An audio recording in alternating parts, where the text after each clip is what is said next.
cara penggunaan dari ClassPoint ini sangat mudah sekali Bapak Ibu. Misalnya, saya di sini sudah menyiapkan sebuah pertanyaan nih Bapak, board yang berbagai macam board, ada big whiteboard yang berbagai macam Bapak Ibu ya, atau kita bisa menggunakan whiteboard kita sendiri juga bisa. Oke. Nah, cara penggunaan dari ClassPoint ini sangat mudah sekali Bapak Ibu. Misalnya, saya di sini sudah menyiapkan sebuah pertanyaan nih Bapak Ibu ya. Ini kan soal pilihan ganda ya. Soal pilihan ganda seperti ini. Ini kita desain seperti biasa pakai PowerPoint, pakai menu-menu yang ada di PowerPoint. Kalau ini gambar ini saya menggunakan gambar 3 dimensi. Nah, seperti ini gambar 3 dimensi dari menu di PowerPoint ini langsung. Kita juga bisa menggunakan gambar-gambar dari luar. Tapi di PowerPoint ini, di versi-versi yang baru ini kan udah sangat keren ya Bapak Ibu ya. Nggak kalah dengan pembuat presentasi yang lainnya. Kita berikan aset, gambar, soal. Misalnya ini adalah soal pilihan ganda. Jadi ada gambar, ada soal, ada opsi pilihannya. Nah, kita akan menerapkan class point ke dalam presentasi ini. Nah, caranya gimana Bapak Ibu? Di dalam desain ini, waktu kita buka, kita masuk ke dalam class point. Ini kan kita mau membuat soal pilihan ganda. Maka yang kita masukkan di sini adalah multiple choice. Nah, sudah tertandai slide ini sebagai multiple choice class point. Ini tinggal kita pilih saja multiple choice-nya ini. Dan ini sudah menjadi soal pilihan ganda. Oke, ini coba saya refresh terlebih dahulu. Karena nanti ketika kita sudah mengklik multiple choice ini akan ada opsinya untuk memberikan pengaturan lebih lanjutnya. Ini sepertinya tidak muncul. Kita coba untuk slide yang kedua. Soal ini kan soal esai ya Bapak Ibu. Bagian yang ditunjukkan oleh tanda panah di samping namanya apa? Oke. Ini kan soal short answer, bisa kita tambahkan short answer seperti ini. Lalu di bagian ini tunjukkan bagian yang bernama enamel. Jadi kita juga bisa memberikan soal dalam bentuk gambar. Jadi nanti siswa menjawabnya dalam bentuk gambar. Oke, berarti untuk soal ini kita bisa memberikan perintahnya adalah slide drawing. Oke, seperti ini Bapak Ibu ya. Dan nanti di sini juga misalnya saya akan meminta Bapak Ibu untuk mengupload foto-foto yang merupakan makanan khas dari Bapak Ibu, terutama yang nanti bergabung ya dalam presentasi saya. Berarti di sini kita bisa membuat soalnya dengan jenis image upload. Dan nanti juga saya akan meminta, misalnya dalam pembelajaran kita akan meminta umpan balik nih Bapak Ibu. Meminta umpan balik dari siswa, misalnya nanti saya akan meminta umpan balik dari Bapak Ibu tentang class point ini seperti apa menurut Bapak Ibu. Kita bisa menggunakan word cloud. Oke, saya akan simpan dulu dan akan saya refresh dulu PowerPoint-nya. Semoga nanti menunya muncul ya Bapak Ibu ya. Kita akan lihat lagi ke dalam bagian slide-slide yang kita berikan pengaturan tadi. Nah, seperti ini Bapak Ibu ya, akan muncul pengaturannya di sebelah kanan. Kita akan lihat yang di bawah. Nah, soal multiple choice. Nah, ini kan ada 4 opsi pilihan ganda Bapak Ibu. Berarti di sini kita bisa memilih number of choice-nya adalah 4. Kalau pilihan ganda kita 2 ya kita bisa pilih 2 saja. Kalau 3, 3. Di sini saya pilih 4. Dan di sini kalau kita menginginkan soal ini sebagai multiple choice, multiple answer atau checklist MCMA ya Bapak Ibu, kita bisa memilih close selecting multiple choice. Jadi nanti bisa memilih jawaban A, B, C sekaligus. Kalau ini hanya satu, kita hilangkan saja tanda checklistnya. Dan ketika ini ada kunci jawabannya, kita bisa memberikan kunci jawaban. Saya kunci jawabannya adalah yang A. Ketika kita hanya meminta survei saja, ini kan tidak perlu kunci jawaban Bapak Ibu. Ini tidak perlu kita aktifkan ini. Dan ketika kita ingin memberikan pengaturan-pengaturan lebih lanjut, di sini ada start activity with slide. Nah, jadi ketika slide ini terbuka langsung muncul gitu ya. Kalau yang di awal tadi kita praktekkan, saya klik dulu multiple choice-nya baru muncul Bapak Ibu bisa menjawab. Dan ini bisa kita atur. Atau minimize activity, bisa kita minimize activity-nya. Jadi nanti mereka tetap bisa melihat slide-nya.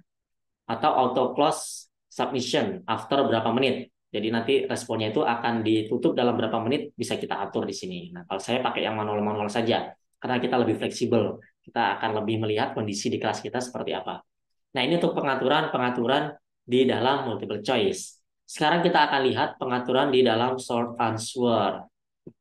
Nah, di short answer ini ada pilihan yang pertama adalah allow multiple submission. Jadi nanti murid kita bisa memberikan jawaban lebih dari satu. Nah, di sini maksimalnya 3.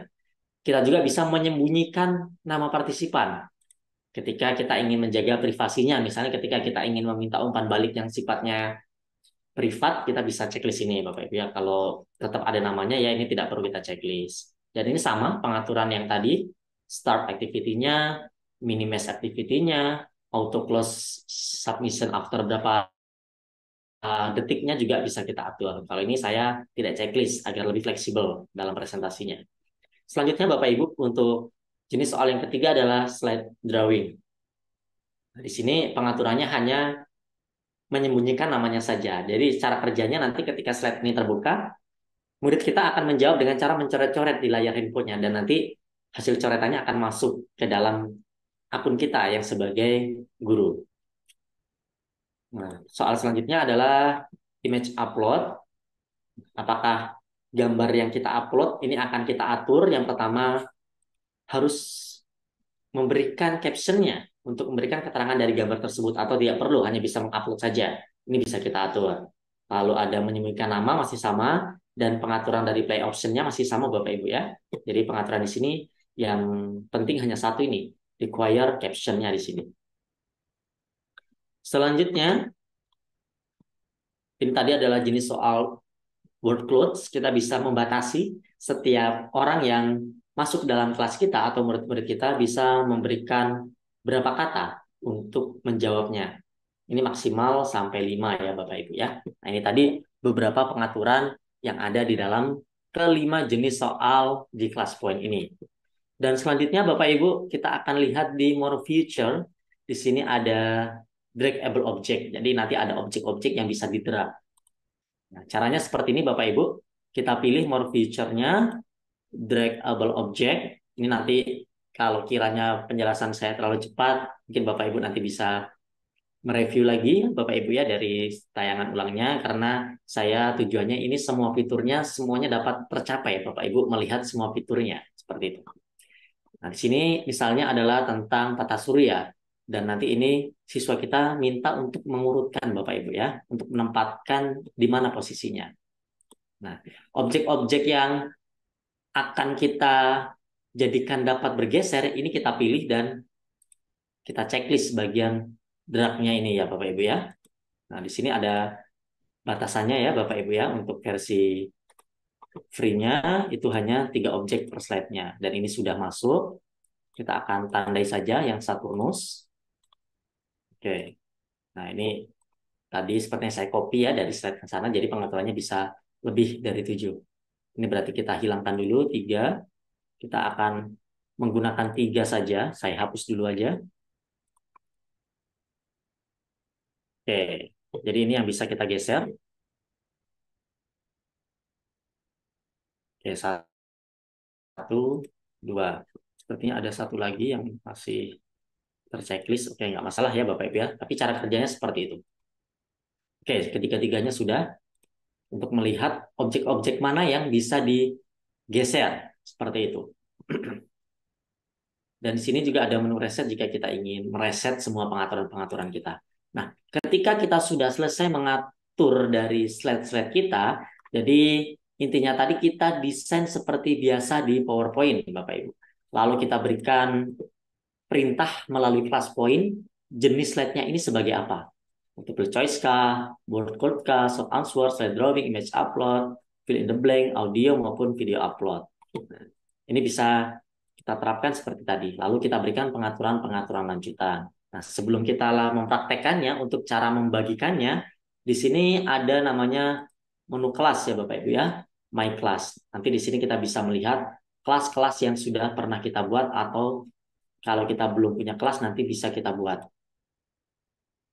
Oke, ini sepertinya tampilannya masih loading. Tapi ketika Bapak Ibu nggak membuat kelas pun nggak masalah gitu ya. Siswa kita masih bisa tetap bergabung ke dalam presentasi yang kita lakukan. Nah, jadi ketika kita nanti mengalami permasalahan-permasalahan seperti ini, tinggal tutup aja PowerPoint-nya dan buka lagi. Itu nanti akan normal ya Bapak Ibu ya ketika kita tadi mendapatkan problem-problemnya. Oke, Bapak Ibu, untuk membagikannya ini sangat mudah sekali Bapak Ibu.